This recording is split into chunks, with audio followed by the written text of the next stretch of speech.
जिनकी खेलती भी उसी के साथ है, जो खिलाड़ी बेहतरीन होता है। दर्द सबके एक से हैं, मगर हौसले सबके अलग अलग हैं। कोई हताश होकर बिखर जाता है और कोई संघर्ष करके निकल जाता है और कोई संघर्ष करके निखर जाता है। हेलो नमस्कार मित्रों, आप सभी का स्वागत हमारे यूट्यूब चैनल ठाकर जी के ट्रिक पर। दोस्तों, अपन पढ़ रहे थे राजस्थान की कला एवं संस्कृति में राजस्थान के लोक देवता। पिछली क्लास में अपने दोस्तों रामदेव जी के बारे में संपूर्ण जानकारी प्राप्त की थी। अब अपन इस वीडियो में नेक्स्ट लोक देवताओं के बारे में जानकारी प्राप्त करेंगे और उन्हें पढ़ेंगे। दोस्तों, अगर आप हमारे चैनल पर नए हो तो चैनल को सब्सक्राइब कीजिए, बेल आइकन को प्रेस कीजिए, साथ ही वीडियो को लाइक और अपने दोस्तों के साथ शेयर जरूर कीजिए और इस परिवार का हिस्सा बनाइए। और हमारे टेलीग्राम चैनल ठाकर जी का ट्री को ज्वाइन करना ना भूलें, क्योंकि जो ये पीडीएफ है आपको ये पीडीएफ ठाकर जी के टेलीग्राम चैनल पर आपको अवेलेबल करवा दी जाएगी। इसीलिए आप हमारे टेलीग्राम चैनल को ज्वाइन ज़रूर करें। करते हैं दोस्तों क्लास की शुरुआत। पिछले वीडियो में दोस्तों हमने लोक देवता रामदेव जी के बारे में पढ़ा था। अब हम पढ़ेंगे पाबूजी राठौड़ लोक देवता के बारे में। पाबूजी का जन्म 1239 ईस्वी में कोलू गांव जोधपुर के अंदर हुआ था। आसिया मोहर्जी और माध्यमिक शिक्षा बोर्ड पाबूजी का जन्म है वो जूना बाड़मेर के अंदर मानती है। पाबूजी के पिता का नाम दांदल जी राठौड़ था, जो राव आस्थान के पुत्र थे। दांदल जी के भाई का नाम राव धूड़ जी था और पाबूजी की माता का नाम कमला दे, पत्नी का नाम फूलम दे या सुप्यार दे था। पाबूजी के भाई का नाम बूढ़ो जी राठौड़ था।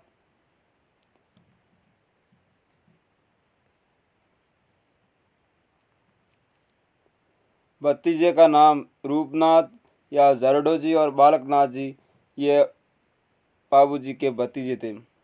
पाबूजी के बहन का नाम सोनबाई था और बहनोई का नाम जींदराव खिसी था। पाबूजी की धर्म बहन का नाम देवल सारणी था और पाबूजी के गुरु थे समरथ भारती। दोस्तों, क्वेश्चन आ जाए कि पाबूजी के गुरु जी का क्या नाम था, तो याद रखना समरथ भारती पाबूजी के गुरु का नाम था। अब दोस्तों देखेंगे पाबूजी को अन्य और किस नाम से जाना जाता है और कौन कौन से पाबूजी के उपनाम हैं। पाबूजी को हाड़ फाड़ के देवता कहा जाता है, गायों का मुक्तिदाता कहा जाता है, फलेग रक्षक देवता कहा जाता है और लक्ष्मण जी का अवतार माना जाता है और पाबूजी को ऊँटों के देवता कहा जाता है। पाबूजी को ऊँटों के देवता कहा जाता है और ऊँटों की देवी पूछे तो होगा अंता देवी, जो मंदिर है उनका बारा के अंदर। ऊँटों की देवी है वो अंता देवी बारा और ऊँटों के देवता हैं वो है पाबूजी राठौड़। पाबूजी का मंदिर है वो कोलू गांव के अंदर है। पाबूजी का मेला वो 76 अमावस्या को भरता है। दोस्तों याद रखना पाबूजी का मेला कब भरता है, तो आंसर होगा 76 अमावस्या को।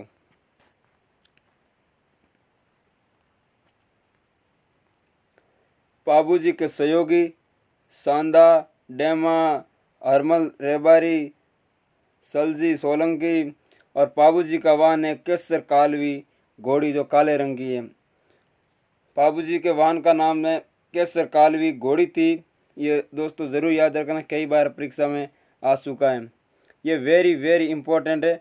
मारवाड़ में ऊँट लाने का श्रेय पाबूजी को दिया जाता है। ये वेरी वेरी इंपॉर्टेंट है। कई बार पूछा गया कि मारवाड़ में ऊँट लाने का श्रेय किसे दिया जाता है, तो आंसर होगा पाबूजी को दिया जाता है। ऊँट पालक जाति रायका या रेबारी ऊँट के बीमार होने पर पाबूजी के फड़ का वासन करती हैं। ऊँट है ऊँट बीमार होने पर, रायका जाति ऊँट के बीमार होने पर पाबूजी की फड़ का वासन करती हैं। पाबूजी का प्रतीक चिन्ह है भाला लिए हुए अश्वा घोड़ी और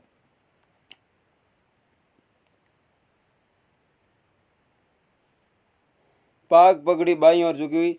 प्रतीक चिन्ह है भाला लिए हुए अश्वा घोड़ी और पाग जो पगड़ी वो बाई और झुकी हुई, ये इनका प्रतीक चिन्ह है पाबूजी का। पाबूजी की फड़ चांदी की बनी होती हैं, जो राजस्थान में सबसे लोकप्रिय फड़ मानी जाती है। क्वेश्चन आ जाए किस लोक देवता की फड़ सबसे लोकप्रिय मानी जाती है, तो आंसर होगा बाबूजी राठौड़ की। अगर पूछ लिया जाए किस लोक देवी का गीत सबसे लंबा होता है तो आंसर होगा जीर्ण माता। बाबूजी के जो फवाड़े गाते समय जो माठ वाद्य यंत्र का प्रयोग किया जाता है, बाबूजी के जब फवाड़े गाते हैं तो उस समय किस वाद्य यंत्र का प्रयोग किया जाता है तो आंसर होगा माठ वाद्य यंत्र का उपयोग किया जाता है। बाबूजी की पूजा मेहर जाति के मुसलमान पीर समझकर करते हैं। बाबूजी के मंदिर में थाली नृत्य किया जाता है। क्वेश्चन आ जाए किस लोक देवता के मंदिर में थाली नृत्य किया जाता है तो आंसर होगा बाबूजी राठौड़ के मंदिर में थाली नृत्य किया जाता है। बाबूजी से संबंधित प्रमुख ग्रंथ बाबूजी री बात, इसके रचयिता है लक्ष्मी कुमार सुंडावत। बाबूजी रा संत, इसके रचयिता है बिटू मेहाजी। बाबूजी रा दोहा, इसके रचयिता है लगराज। बाबू प्रकाश, इसके रचयिता है आसिया मोड़जी। बाबूजी रा सोरठा, इसके रचयिता है रामनाथ कविया। यह थे बाबूजी से संबंधित प्रमुख ग्रंथ। इनको दोस्तों आप जरूर याद रखना, कई बार इससे मिलाने वाले सम्मिलित करने वाले क्वेश्चन पूछ लिए जाते हैं।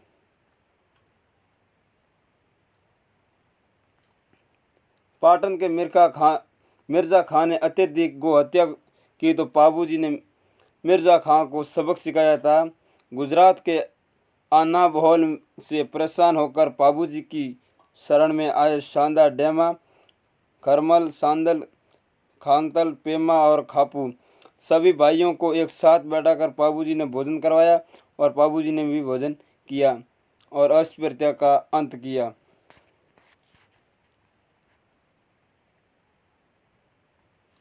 बाबूजी के मंदिर में थाली नृत्य किया जाता है। वेरी वेरी इंपॉर्टेंट, आपको मैंने पहले भी बताया कि बाबूजी के मंदिर में कौन सा नृत्य किया जाता है तो आंसर होगा थाली नृत्य। बाबूजी ने विवाह में कितने फेरे लिए थे तो आंसर होगा 3.5 फेरे लिए थे। बाबूजी ने अपने विवाह के अंदर 3.5 फेरे ही लिए थे। बाबूजी की 1276 में देसू गांव में वीर गति को प्राप्त हो गए थे। बाबूजी 1276 ईस्वी में देसू गांव जो जोधपुर के अंदर पड़ता है वहाँ वीर गति को प्राप्त हो गए थे।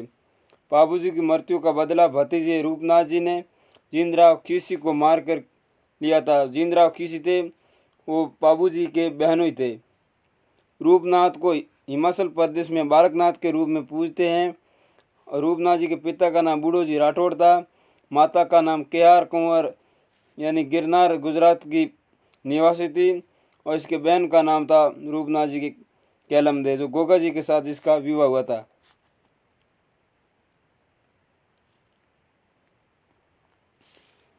रूपनाथ जी की भाकरी है जो जोधपुर के अंदर है। दोस्तों ये थे प्रमुख बाबूजी से संबंधित अति महत्वपूर्ण प्रश्नोत्तर और व्याख्यात्मक अपने बात की थी और व्याख्या सहित संपूर्ण जानकारी अपने अभी पढ़ी थी। अब अपन पढ़ेंगे हड़बू जी से संबंधित संपूर्ण व्याख्यात्मक जानकारी। हड़बू जी का जन्म है बुंडेल नागौर के अंदर हुआ है। हड़बू जी के पिताजी का नाम है मेयाजी सांकला और हड़बू जी के माता का नाम है सौभाग्य देवी और हड़बू जी के गुरु का नाम था बालीनाथ जी। हड़बू जी के मौसेरे भाई थे रामदेव जी। दोस्तों हड़बू जी का जन्म है बुंडेल नागौर के अंदर हुआ है।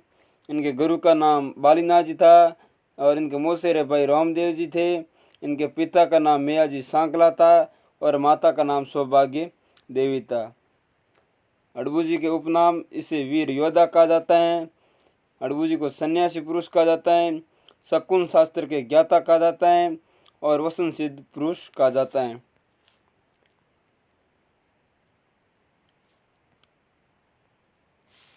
हड़बू जी का वाहन है वो सियार। हड़बू जी का मंदिर वो बेगरी गांव जोधपुर के अंदर है। हड़बू जी ने राव जोधा को आशीर्वाद दिया और कार्य सिद्धि को उपरांत राव जोधा हड़बू जी को बेंगटी गांव देते हैं। जब हड़बू जी ने राव जोधा को आशीर्वाद दिया तब उसका कार्य सिद्ध होने के उपरांत राव जोधा ने हड़बू जी को बेंगटी गांव था वो हड़बू जी को सौंप दिया। बेंगटी गांव में हड़बू जी का मंदिर है 1721 ईस्वी में महाराजा अजीत सिंह ने बनवाया था। बेंगटी के गांव में हड़बू जी का मंदिर किसने बनवाया था आंसर होगा महाराजा अजीत सिंह ने बनवाया था। गाँव बेंगटी माई हरदम हाजिर दूजी दे मारी ही जानो है मैं हाँ मौसी जाया भाई। ये किसने कहा था? तो रामदेव जी ने कहा था। हड़बू जी और रामदेव जी दोनों मौसेरे भाई थे।